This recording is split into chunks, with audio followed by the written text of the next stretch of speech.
할렐루야. 주님께서 우리 죄를 위하여 죽으시고 부활하셨습니다. 이날의 기쁨과 감사가 넘치기를 주님의 이름으로 축원합니다. 오늘 우리가 함께 읽은 고린도전서 15장 1절부터 11절까지 말씀은 사도 바울이 고린도의 성도들에게 전한 가장 중요한 복음에 대해서 말하고 있습니다. 사도가 전한 가장 중요한 복음은 무엇인지 우리가 함께 보면서 은혜를 나누는 귀한 시간이 되기를 바랍니다. 믿음 생활할 때 중요한 거 뭐라고 생각하십니까? 뭐 많겠죠. 사랑하는 거, 용서하는 거, 희생하는 거, 낮아지는 거, 겸손해지는 거, 기뻐하는 거, 이처럼 중요한 일들이 얼마든지 많이 있습니다. 그 중에서도 여러분에게 제일 중요한 거, 신앙생활에서 제일 중요한 거 뭐라고 생각하십니까? 저마다 답이 다 다르시겠죠? 네, 지금 답 안 하셔도 됩니다. 네. 그런데 우리는 이런 얘기들을 할 때 정작 중요한 것을 빼먹고 이야기하는 경향이 있습니다. 우리 정말 중요한 거 뭡니까? 제일 기초가 되는 거. 예수님께서 나를 위해 죽으시고 나를 의롭게 하시기 위하여서 다시 살아나셨다는 거. 우리가 그 사실을 빼놓고 이야기할 때가 너무나 많아요. 우리의 믿음은 이 신앙의 기초 위에 세워진 믿음입니다. 그리고 이 신앙의 기초 위에 세워져야 되고요. 이것을 믿지 않고서는요, 아무도 하나님 앞으로 나아갈 수가 없습니다. 그러나 안타까운 것은요, 교회에 다니지만 주님의 나를 위한 죽으심과 나를 위한 그 부활하심이 믿어지지 않는 분들이 여전히 계십니다. 우리는 정말 중요한 문제인데 이것을 잘 하지 않아요. 이야기하지 않아요. 왜냐하면 이것을 믿지 못하는 분들과 이야기를 하다 보면 괜히 내 마음, 내 믿음까지도 흔들리는 것 같아요. 이런 이유로 믿음 생활에서 제일 중요한 것이 오히려 후순위로 밀어납니다. 사랑하고 기뻐하고 겸손하고 겉으로 보여지는 그런 것들이 더 드러나게 됩니다. 정말 중요한 것은요, 주님의 죽으심과 부활하심이죠. 여러분, 이것이 항상 우리에게 전해져야 됩니다. 사도가 오늘 성서에서 보니까 고린도 교인들도 우리와 같은 문제를 갖고 있었어요. 오늘 읽지 않았지만 12절 말씀을 보니까 고린도의 성도들 중에 어떤 사람들은 부활이 없다라고 합니다. 성도들이에요. 고린도 교회에 다니고 있는 사람들이라고요. 근데요, 어떤 사람들은 부활이 없다 그런다고 합니다. 그들은 자신들이 믿는 바 부활이 헛것임을 주장하였고, 부활을 믿는 자들에게 자신들이 믿는 것을 가르치려고 하였습니다. 이로 인해서 믿는 자들의 신앙을 어지럽히고 있었습니다. 그러하게 사도는 그런 자들의 말에 속지 말 것을 편지를 통하여서 말하고 있는 겁니다. 사도가 그들에게 쓴 편지의 내용을 보면은 사도는 고린도 교인들에게 복음을 다시 가르치고 있어요. 바울이 그들에게 다시 가르친 복음이란 전에도 그들이 가르쳤던 것 똑같은 거예요. 세월이 바뀌고 환경이 바뀌고 사람이 바뀌고 강산이 바뀌어도 변하지 않는 게 있습니다. 그것이 무엇입니까? 복음입니다. 복음은 변하지 않습니다. 진리는 변하지 않습니다. 2000년 전의 세상과 지금의 세상 완전히 다르죠. 세상은 2000년 동안 완전히 바뀌었습니다. 사람들의 사는 삶의 방식, 생각의 방식, 도무지 같은 사람이라고는 생각할 수가 없습니다. 그러나 복음이 바뀌지 않았어요. 복음이 바뀌지 않는 이유가 뭔지 아십니까? 그것은 2000년 전의 사람이나 2025년도의 사람이나 동일하게 주님의 죽으심으로 인한 죄의 용서가 필요하고, 동일하게 주님의 부활하심을 믿음으로 의롭다 하심을 얻는 것이 필요하기 때문에 그렇습니다. 2000년이 넘는 시간 동안 인간은 누구도 자기 스스로 죄를 해결하지 못했고, 누구도 자기 스스로 의로워지지 못했습니다. 그러하기에 우리는 여전히 복음이 필요한 사람들입니다.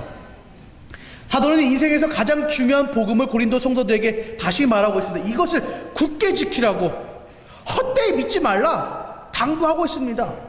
복음을 굳게 지키고 헛되이 믿지 말아야 할 이유가 뭡니까? 그렇지 않을 때 누구도 구원에 이를 수 없기 때문에 그렇습니다. 역으로 말하면은 주님께서 나를 위하여 죽으시고 나를 위하여 부활하신 것을 믿는 자만이 구원을 받을 수 있다라는 말입니다. 사랑하는 부곡중학교 여러분, 여러분은 이 복음 위에 서 있습니까? 그래서 그것을 굳건하게 지키고 이 믿음이 흔들리지 않고 있습니까?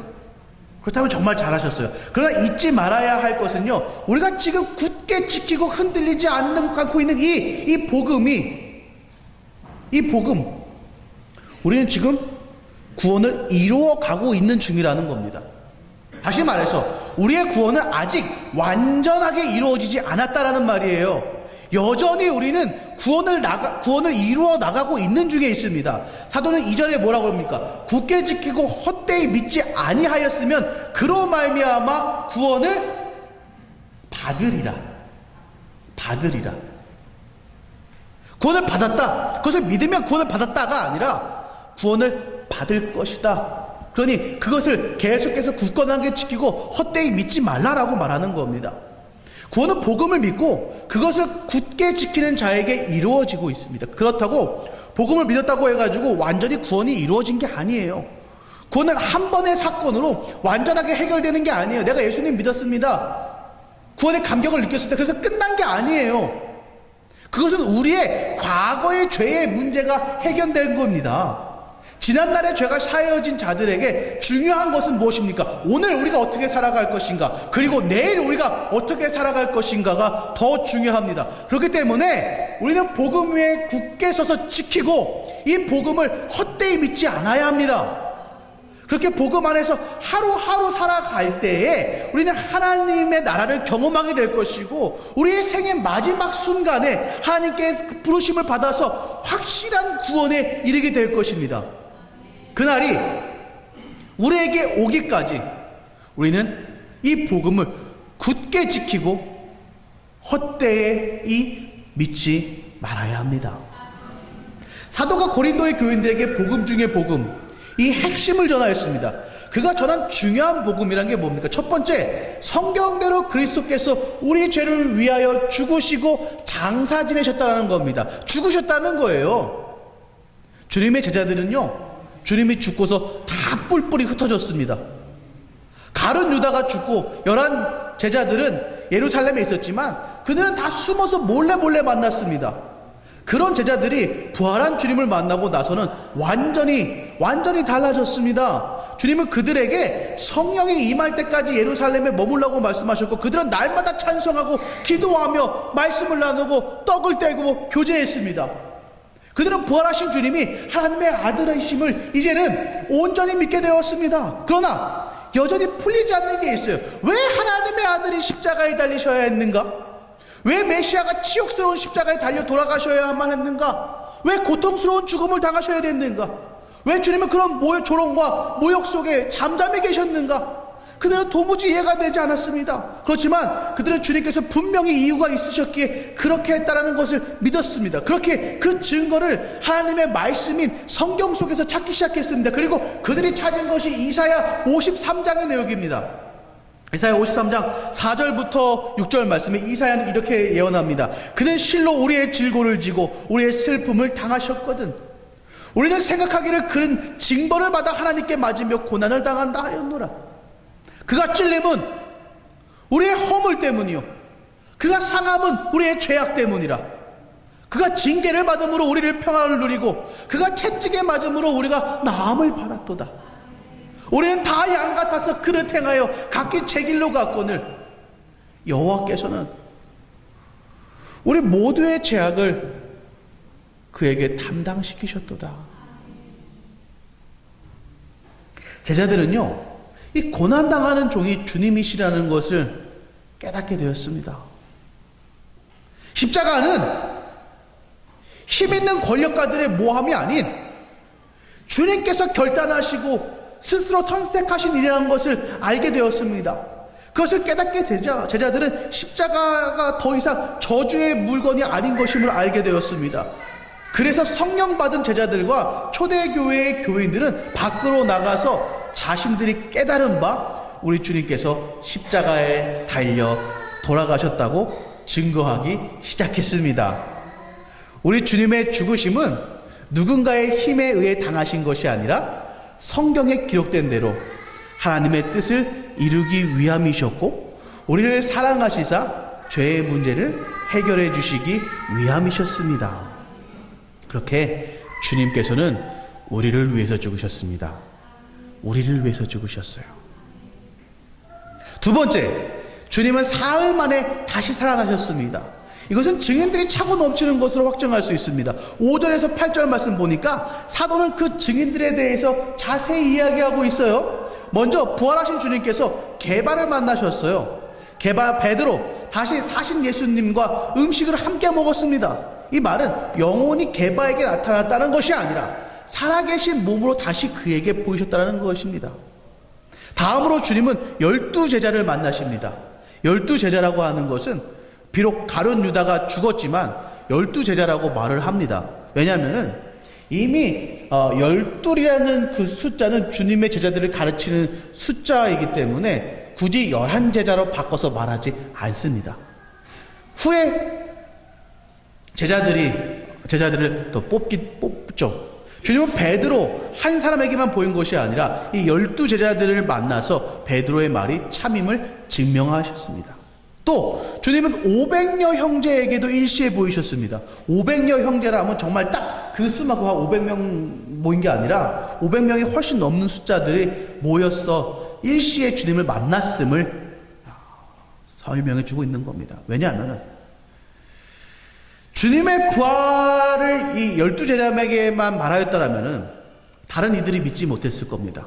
그러하게 주님은 12보다도 훨씬 더 많은 사람들에게 보이셔서 당신의 사심을 증거하게 하셨습니다. 또 주님은 야고보에게도 보이시는데요. 야고보는 예수님의 동생이잖아요. 혹시 다른 제자들이 또 그 500여 형제들이 다 잘 못 봤을 수도 있지 않습니까? 그러나 야고보는 예수님의 형제지 않습니까? 만약에 다른 이들이었다면, 다른 이가 예수님이 봤다라고 하면 잘못 봤겠지, 비싼 사람 봤겠지 할 수 있지만 어찌 야고보가 예수님을 알아보지 못하겠습니까? 또 모든 사도들에게도 보이셨습니다. 여기서 모든 사도라는 것은 꼭 이 12제자들을 가리키는 것이 아닙니다. 더 넓은 뜻에서 바나바, 아볼로와 같은 그 사도의 역할을 감당하는 자들에게도 다 보이셨습니다. 그들에게도 주님께서 당신을 보여주셔서 주님의 일을 감당하게 하셨습니다. 주님은 그저 제자들의 주장으로 죽으시고 부활하신 분이 아니라 성경에 기록된 대로 하나님의 뜻을 이루고 죄인들을 구원하시기 위하여서 스스로 죽음을 선택하시고 장사되었다가 많은 증인들에 의해서 증언되고 있습니다. 이것이 성경이 말하는 바이고 이것이 부활하셨다는 증거입니다.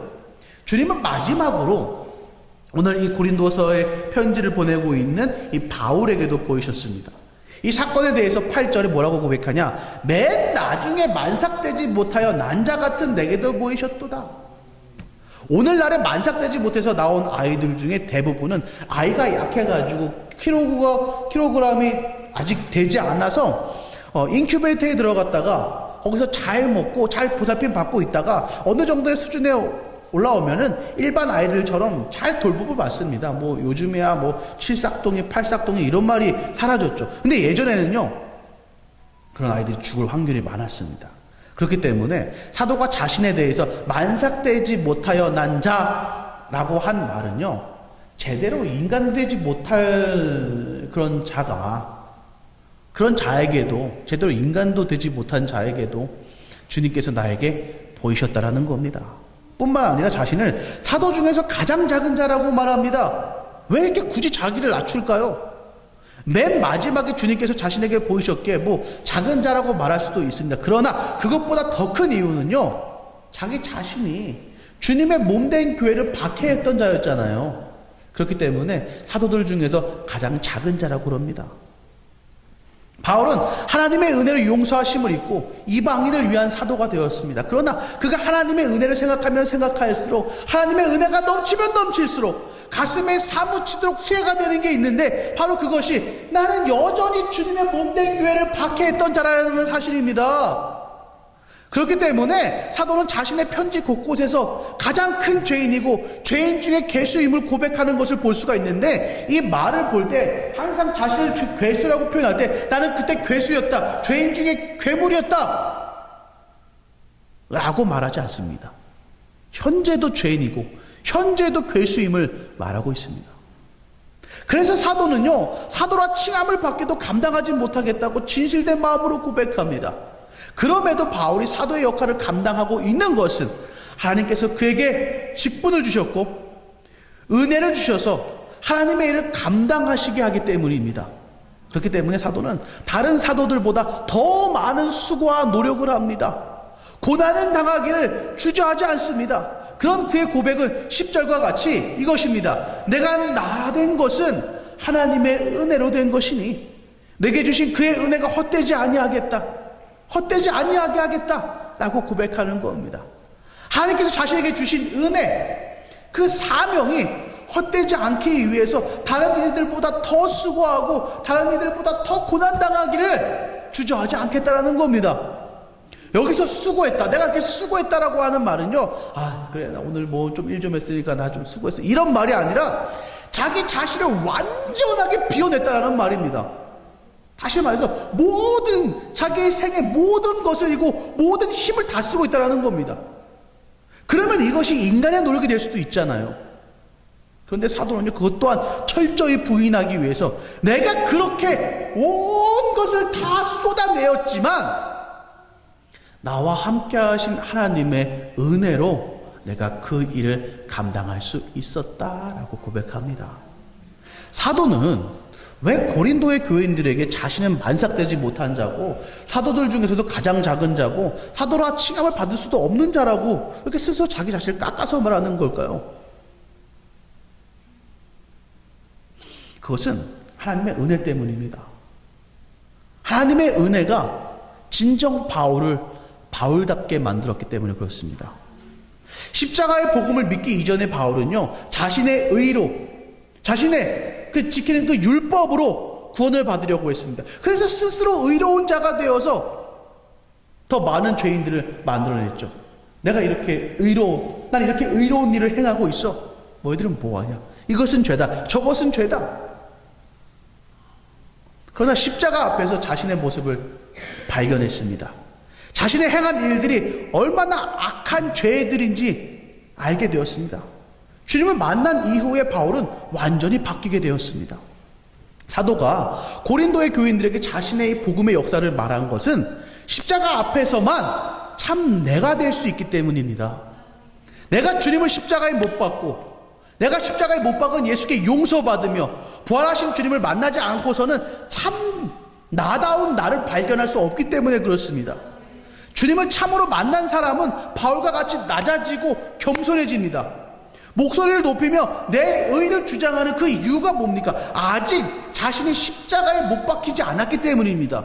주님 안에 있는 참된 나를 발견하지 못했기 때문입니다.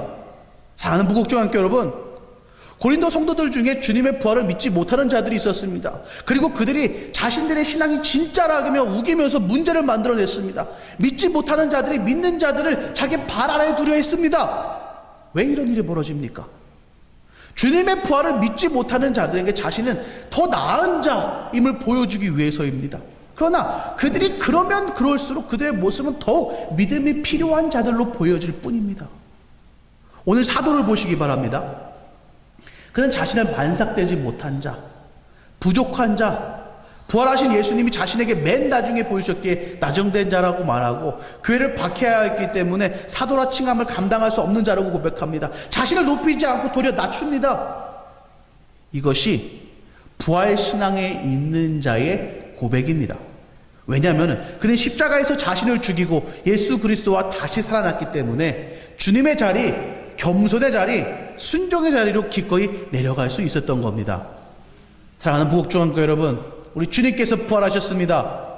그러나 우리가 부활하신 주님을 제대로 믿지 못하면 우리의 신앙은 나아질 수가 없습니다. 여러분, 우리의 신앙이 깊어질 수가 없습니다. 부활하신 주님을 제대로 믿지 못하면 우리의 성품이 예수님을 닮아갈 수가 없습니다. 우리가 예수님을 닮아가지 않으면요, 신앙생활을 하면 할수록 머리가 커집니다. 좀 더 나은 신앙인 척하기 위해서 어딘가에서는 오늘 고린도의 어떤 이들과 같이 군림하려고 들 것입니다. 그러나 그러면 그럴수록 믿음에서 멀어지고, 그러면 그럴수록 사람들에게서도 멀어집니다. 더욱 안타까운 것은 그것을 느낀다면 부활하신 주님을 만나기 위해서 발버둥을 쳐야 하는 것인데 그런 일은 하지 않습니다. 그런 일은 믿은 지 얼마 되지 않은 사람들이나 하는 거야 라고 생각합니다. 나는 이미 어느 정도의 신앙생활을 했기 때문에 나는 그들보다 더 나은 사람이야 라고 생각합니다. 그런데 여러분 기억하시기 바랍니다. 만일 우리가 부활하신 주님을 만나지 못했다면 우리는 주님의 인도함을 받아 구원에 이를 수 없습니다. 왜냐하면 십자가는 구원으로 넘어가는 유일한 다리이기 때문입니다. 사도는 로마서 12장 1절에 네가 만일 예수를 주로 시인하며 또 하나님께서 그를 죽은 자 가운데서 살리신 것을 내 마음에 믿으면 구원을 받으리라 고백합니다. 그렇습니다.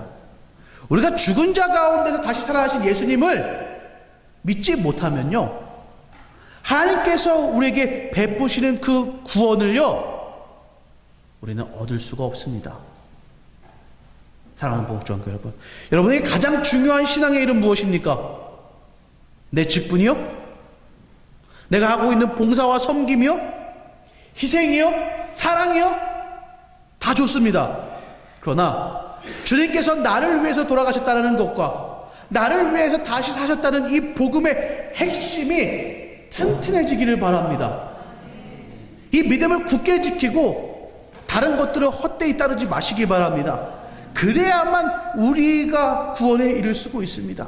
그래야만 우리가 이 땅에서의 그 직분, 봉사와 섬김과 사랑과 헌신이 의미가 있는 것입니다.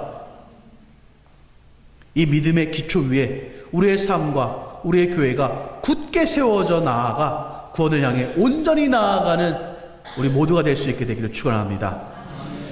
부활 주일 아침, 주님께서 나를 위해서 죽으시고 나를 의롭게 하시기 위해서 다시 사셨다는 이 복음의 핵심, 여러분 굳게 지키며 헛되이 믿지 마시기를 주님의 이름으로 간절히 축원합니다.